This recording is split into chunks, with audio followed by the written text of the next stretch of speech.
Welcome back to Geographics. I'm your host, Cosmic Horror Madman Eric Malachite, and today we're talking about one of the most important engineering projects in American history, which leads me to ask you all to answer the question that is likely posed in the video's thumbnail. Would America have become what it is today without the construction of the Erie Canal? Comment your answers and give Larry Holdsworth, the author of today's video, a shout out while you're at it. Without further delay, let's get to it.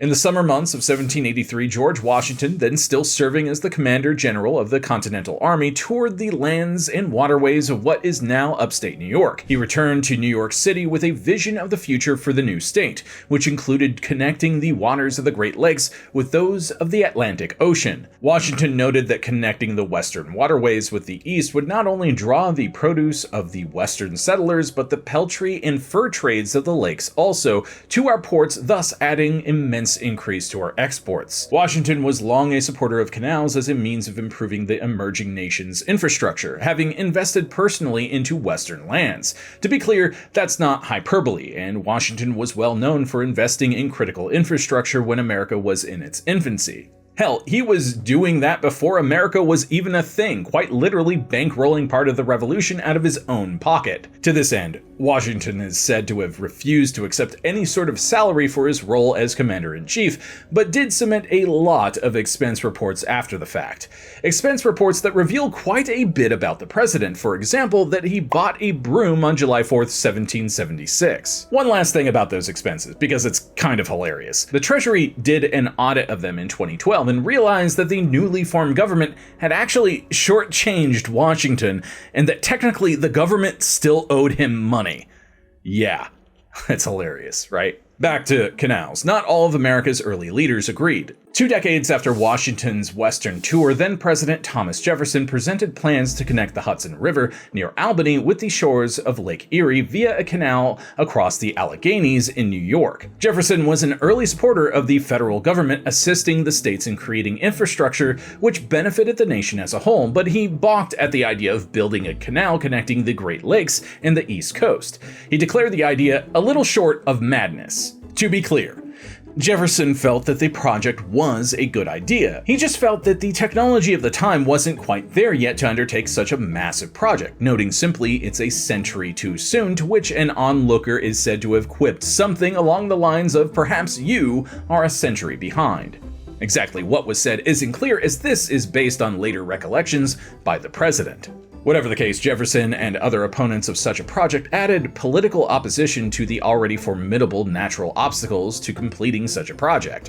Fun fact about that short of madness quip, for years it was believed to be an exaggeration or misquote until one guy figured, why not just ask Jefferson? When queried, Jefferson replied that while he had no recollection of saying that specifically, it did totally sound like something he would have said at the time, so it's believed to be an accurate quote, even though we have no physical proof of it being said. Onto the physical obstacles preventing the building of a canal. These were, in a word, daunting. The length of such a canal was well over 350 miles. It faced a change in elevation from roughly 16 feet above sea level at the Hudson River to just over 570 feet at its highest point near Lake Erie.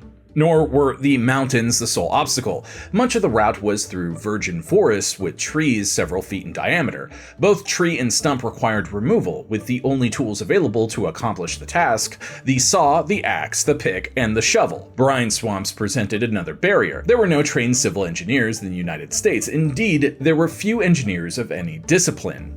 The men who led the building of the Erie Canal were trained in the law, in surveying, and in business, and they basically had to learn everything on the job. In fact, the sheer amount of ingenuity displayed during the canal's construction by what were essentially untrained laborers tasked with carving a several hundred-mile-long gash into the wilderness led to the whole project being nicknamed Erie School of Engineers, with new techniques that revolutionized the fields of canal building being devised on the fly by men with no real background in engineering, at least on this scale. Speaking of which, there was also an insufficient labor force in the nation to provide the workers necessary to accomplish the task. The only sources of motive force beyond the hands of humanity were animal power and water power. The idea of creating a waterway deep and broad enough to allow the passage of boats to carry cargoes effectively did indeed seem like madness to many. Finally, there was the question of who or what would pay for the project. Yet the project was completed in just under 8 years, connecting Lake Erie with the Hudson River and thus with New York Harbor. The revenues the canal generated and the cargoes it delivered helped New York City supplant Philadelphia and Boston as the East Coast's most important commercial port. As goods were shipped east along the canal, they passed goods heading in the opposite direction, leading to the rapid growth of cities such as Utica, Buffalo, Syracuse, Rochester, and Albany. The Erie Canal was thus the nation's first empire builder.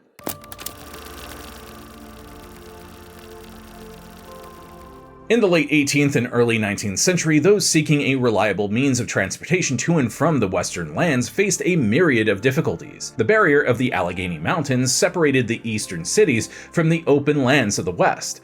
East of the mountains, the waterways flowed more or less towards the sea. West of the mountains, they fed the Great Lakes or drained to the west and south via the Ohio River and its tributaries. Technology of the day was not advanced to the point where the mountains could be built over or tunneled through, at least not affordably. There were few natural passes through the mountains which could be effectively exploited, and only one north of what would become Alabama. That route was via the Mohawk Valley in upstate New York. To be clear, when we say the Mohawk Valley was traversable, we're speaking relatively, with the Valley Pass being a huge pain in the ass to traverse. It was just less of a pain in the ass than dragging your junk quite literally over a mountain. The water of the Mohawk River, for example, was virtually never entirely safe to traverse, being too choppy in spring, too shallow for boats in summer, and frozen over in winter, meaning whether or not it was actually even possible to move goods through the area was tantamount to a crapshoot. The idea then was to expand this river to and the surrounding valley it cut through the mountains to make it into a properly navigable waterway. A waterway that would connect New York City not only with the settlements in the valley, but with the Great Lakes and the emerging communities in the west, including Buffalo, Cleveland, and Detroit. Several companies were established by various New York businessmen in the late 18th century to explore the possibility of improving navigation in the Mohawk Valley, but the lack of financing thwarted them all. In the first decade of the 19th century, a New York businessman named Jesse Hawley found his significant investments in grain in western New York lost money due to the excessive costs of shipping his products to markets. To put the costs in perspective, moving a barrel of flour through the Mohawk Valley would clock in at an eye-watering $2. The same barrel could be moved down the Hudson along with dozens of others for 25 cents a piece. This isn't even getting to the fact that, as noted, for like 8 months of the year, moving stuff was next to impossible, and the bump and divots in the crappy-ass roads used when the river wasn't suitable for travel would result in barrels falling off wagons and stuff. In short, wasn't ideal. By 1806, Hawley was in debtor's prison as a direct result of the exorbitant costs of just trying to get his products to customers. While there, he wrote a series of essays under the pen name of Hercules, a name he supposedly chose so that critics that didn't agree with him wouldn't be able to give him in response, in which he colorfully and in great detail described the difficulties and costs of shipping goods overland across New York, barrels falling off wagons, and all that jazz. As Hercules, Hawley proposed a canal connecting the Hudson River with Lake Erie, with feeder canals supporting other interior towns, all eventually providing a viable shipping route to the port of New York. Hawley proposed the canal as exploiting the cut provided by the Mohawk Valley. Like many involved with the construction of the Erie, Hawley had no real background in civil engineering or anything like that, but he was still able to draw highly detailed maps showing the proposed path of his canal by simply reading a bunch of geography books and guessing what would work best. Hawley was also shrewd enough to point out that the Mohawk, if suitably exploited as he proposed, would give New York a huge commercial advantage over its rival states, since none of them had similar natural routes through the Allegheny Barrier. In his essays, Hawley displayed a remarkable degree of prescience, noting that if his plans were followed, New York could become a major economic hub that could perhaps one day be home to buildings in excess of 60 stories high. Perish the thought, right? At the time, there wasn't a building in New York over 6 stories high, and the population was a relatively modest 65,000. Another example of Hawley's unerring predictive abilities was that he estimated the cost of such a canal being about $7 million. When the Erie was finished some 2 decades later, the total cost came to just over $7.1 million. Anyway, these arguments caught the attention of 2 New York politicians, Joseph Endicott and DeWitt Clinton. The latter, as governor of New York, became the primary leader in the construction of what would become the Erie Canal.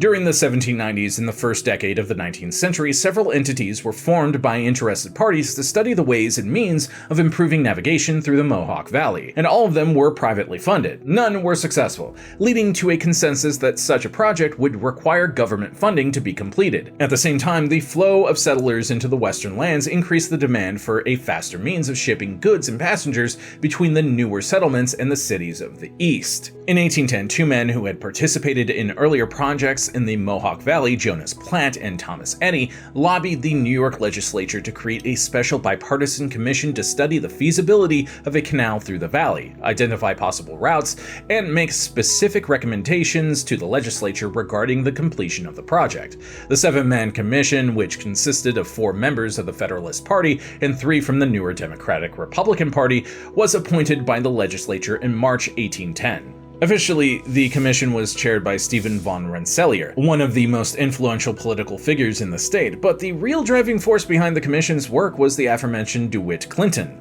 So much so that he was colloquially referred to as simply the father of the Erie Canal.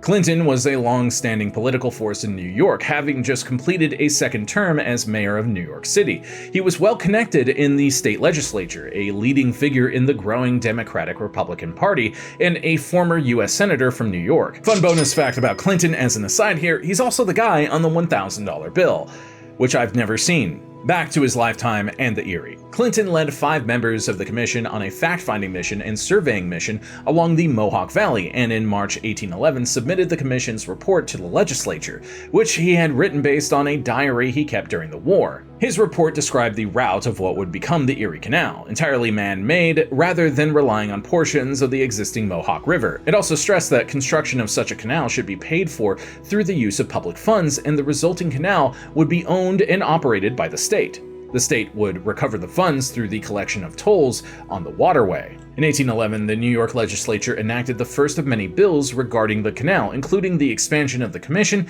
and the use of public funds for the commission to continue its work. Progress on a canal accordingly stopped until the return of peace to the region in early 1815. However, this war actually served to reinforce the need for a canal when bills for transporting goods and materials started rolling in. For example, it cost some $2,000 to transport a cannon along the path that Erie would ultimately cover. A cannon, it's worth noting, only cost $400 to make at the time, meaning it would have literally been cheaper to just build a new cannon at the location it was needed rather than transport it. In early 1816, the revamped commission convinced the legislature to move forward with the construction of the canal. The legislature attempted to gain federal support for the project, requesting federal funds to cover 25% of the construction cost, to be repaid by the state from revenues. President James Madison, concerned that the Constitution did not give the federal government the power to create improvements within a single state, vetoed the legislation after Congress passed it. Despite not receiving so much as a dime from Washington, the New York legislature determined to move forward with the project on its own. And political opposition to the canal did not end despite this decision and continued throughout the years of construction. The canal was derided as Clinton's Folly, DeWitt's Ditch, and other monikers, but construction began on the central section of the canal shortly after Clinton's election as governor of New York in 1817. Groundbreaking took place on the 4th of July, 1817 at Rome, New York, heading southeast toward Utica.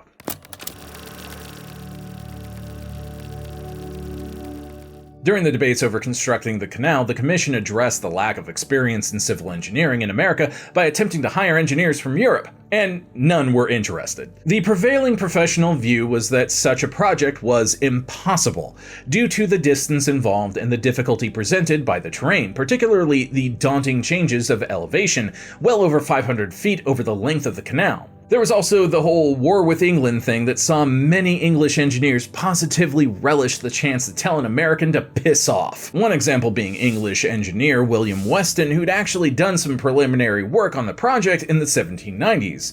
But upon being reached out to in 1813 to resume work, politely told the commission to do one. As a result, the commission were pretty much forced to turn to 2 men with far less experience than was ideal to survey the route and plan the canal. One was James Geddes, the owner of a saltworks near Syracuse and a self-taught surveyor. The other was Benjamin Wright, a politician and judge whose experience in surveying was mostly derived from settling disputes over land boundaries. He had also briefly worked with Weston in the 1790s, so had a valuable insight into the difficulties of the project as a whole. Geddes and Wright surveyed the route and were appointed by the commission to oversee construction of the canal. The planned canal design was for a 40-foot wide channel at the surface with sloping sides to a depth of just 4 feet, essentially just deep enough for boats to travel and not an inch more, with it ultimately being calculated that freight of up to 30 tons could be moved along a body of water that shallow. Hell, the canal was initially shallow enough that when boats got stuck or watery traffic jams occurred, boat owners could simply jump off the side and walk to land to relax or buy stuff from the stores and businesses that opened as a result of said traffic. As for the dirt excavated from the canal, that was piled and compacted on the downhill side of the channel, creating a towpath upon which the horses and mules used to tow the canal boats would ply their labors. The first cut of the canal from Rome to Utica was just under 15 miles in length, and it took over 2 years to complete. At that rate of construction, Wright and Geddes projected it would take more than 30 years to complete the project. Ultimately, the project was finished in just 8. The chief difficulty in the early months of construction was the densely forested areas. Felling trees with saw and axe, and then afterward using animal power to remove the stumps, some of which weighed several hundred pounds on their own, took, well, just too much time. In regards to the sheer and literal scale of the job being undertaken, even with modern methods, removing a tree stump, let alone a whole-ass tree, can be a massive pain in the balls due to the fact that trees are really good at not randomly falling over. This means the overall force required to move and unearth a stump can get into the tens of tons. An ingenious means of removing the trees was very much needed then, and one was devised, though by whom remains uncertain. It may have simply been a foreman directing the work teams, which were at first hired from local villages and farms and paid the princely sum of $1 a day. Others give Wright credit for the system, which soon replaced the felling of trees with axes. Heavy ropes were swaddled around the trees and attached to a capstan connected to teams of horses or, where available, oxen. The animals were driven forward, and the mechanical advantage afforded by the capstan pulled the trees downward until they came out of the ground, roots and all. The resulting holes were often deeper than the planned depth of the canal. Thus, a great deal of labor in the construction of the canal was actually filling holes rather than digging. Using this method, a team of men could fell in excess of 40 trees per day rather than the single-digit numbers prior to this innovation. An ingeniously simple yet effective tree removal solution was to attach a thick cable to the top of a given tree and then take the other end and strap it to essentially a kind of endless screw. This screw would then be turned until the tree was ripped from the ground. Using this method, a single man could fell even the stoutest tree without assistance, saving the various beasts of burden employed for things like moving the timber and dirt collected. Where rocky ground was encountered, gunpowder provided the means of removing it, the much safer dynamite having not yet been invented. Gunpowder was dangerous, its use tricky at best, and injuries and deaths were a part of the construction. How many men died during construction of the Erie Canal is another source of debate. Estimates of over 1,000 men killed are common, with many thousands of others maimed or injured during the 8 years of initial construction. Malaria also killed hundreds, if not thousands, as the canal traversed swamps swarming with mosquitoes. No thanks. Not knowing what malaria was at the time, this mysterious sickness was referred to as Genesee fever by workers. Besides the actual channel, basins were required at numerous points along the canal's route. Once completed, the basins could provide shelter and storage for boats, as well as contributing to maintaining water level. Aqueducts, built of cut stone, were erected to span streams and to route water to the canal channel. As can be inferred, the construction was labor-intensive, the pay poor, and the hazards great. By 1819, when the first section of the canal between Rome and Utica opened, there was a critical shortage of workers available. The solution to the labor shortage came in the form of immigration, with mostly Irish immigrants recently arrived in New York assuming an outsized role in building the canal. Eventually, their numbers reached about 25% of all workers involved in construction of the canal. Anti-Irish sentiment was high among workers during this time, but the simple truth is that there was just no way that Erie would have been built in the time frame it was without Irish labor, with Irish workers being tasked with the dirtiest and most dangerous jobs available, largely doing them without complaint for just $12 per month. Increases in available labor led to a higher rate of construction, and by 1820, the canal had reached Salina, near Syracuse in the west. As each section was completed, it opened to commercial traffic, allowing the commission to collect revenues from the project before it was finished, contributing to its own finances. One lesson learned from the openings of sections was that the canal boats, despite moving at sedate speeds of less than 10 miles per hour, generated enough motion of the water to cause erosion along the sides and bottom of the canal. To prevent damage, the builders had the sides of the canal lined with stone and the bottom graveled. Lining the sides created additional work for stonecutters and masons as work on the canal continued. Speaking of damage, workers weren't exactly careful when it came to cutting down trees or blasting apart rock. They were unskilled laborers, after all, and countless homes were damaged and destroyed by overzealous workers being too hasty in cutting down trees and the like. Likewise, when it came to digging, while laborers followed their plans with precision, they didn't exactly stop to see if what they were digging up was important, and there are stories of farmers waking up to find a ditch cut through their fields with no way for them to cross it. Stories that are often left out of recollections of this grand construction or written off as simply the price of progress. But it's important to note that these efforts had a substantial effect on the areas they impacted, and these effects were not always positive.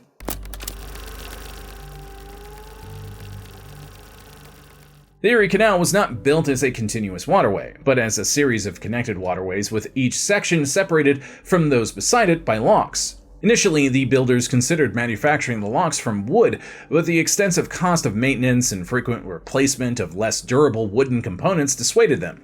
The solution was to build the locks with stone and hydraulic cement. Hydraulic cement hardens in water rather than yielding to it. In America in the early 19th century, there was none to be had though. Importing it from Europe was expensive. Since one of its components was lime, surveys were conducted by the Commission to identify a suitable bed of limestone in the United States where lime for hydraulic cement could be produced domestically. One such limestone deposit was found near Syracuse in Chittenango in 1818. An assistant to Benjamin Wright by the name of Canvas White erected a factory there to produce White's patent hydraulic cement, the first concrete and cement plant in the United States. White cement was used in all of the Erie Canal's locks, arches, linings, and aqueducts. The locks themselves were copied from designs in use in England, like literally. As in, Wright sent the aforementioned Canvas White to England specifically to learn everything he could about locks and their construction and bring that knowledge back to the States. When White returned, it's said that White had a better knowledge of canal construction, especially locks, than any other man in America possessed. Completing the Erie Canal required 83 of these locks, effectively dividing the canal into individual stretches of water, as well as raising or lowering the boats to adjust to changes in elevation. It was the ingenious use of locks which enabled the canal to traverse the Niagara Escarpment, which the builders reached in 1823. The escarpment, a towering ridge of mostly granite and limestone, runs from near the Genesee River in New York, across Ontario, Canada, and into the Great Lakes across the Upper Peninsula of Michigan through Wisconsin, and finally into Illinois. To the builders of the Erie Canal, it presented a steep wall of limestone over 70 feet in height. Some sections were blasted away using gunpowder, creating a deep cut into the wall, yet the height elevation remained a barrier to reaching the canal's goal of linking with Lake Erie. It was a young mathematics teacher with no formal training in engineering who came up with a solution to the change of elevation. Nathan Roberts worked as an assistant to Benjamin Wright and had studied the locks on the completed sections of the canal. He proposed a flight of locks, essentially a series of 5 locks, creating what was in effect a water staircase to raise or lower the canal at the escarpment. To provide water for the locks, a channel was blasted through the rock to Lake Erie, 7 miles in length. Workers resided in a nearby village that took the name of Lockport. When completed, the Lockport locks were the only such structure in the world, an engineering marvel designed, engineered, and built wholly by amateur engineers.